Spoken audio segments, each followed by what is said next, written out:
tayo ng ating panahon ngayong umaga po ng February 16, 2025. Sa ngayon po ay easterlies ang dominanteng hangin na umiihip sa malaking bahagi ng ating bansa mula silangan ng Luzon, Visayas at Mindanao. Ang hanging amihan ay nasa taas po, shear line ang nakakapekto sa may extreme northern Luzon. Sa susunod po ng mga oras ay unti-unti naman nahalalakas ang hanging amihan, kikilos po muna yan pababa. At sa ating long range forecast, maliban sa banta pa rin ang pamumuo ng mga low pressure area ay wala naman pong bagyo na namamataan na tatawid po sa ating kalupaan for the next 2 weeks. At sa lagay po ng ating panahon, ngayong madaling araw ay may mga isolated rains, ilang bahagi ng Ilocos Sur, La Union, Cordillera, ilang bahagi ng Cagayan Valley, Pangasinan, Zambales, Quezon, Catanduanes, Coron at Sarangani.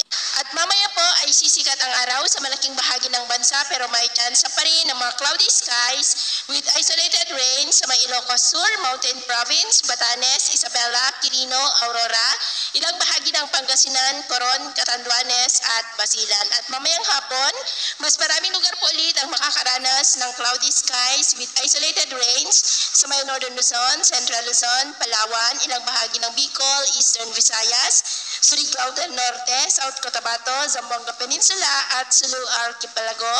Kaya mag-ingat pa rin po tayo dahil posible pa rin ang mga banta ng mapagbaha at baguho ng lupa.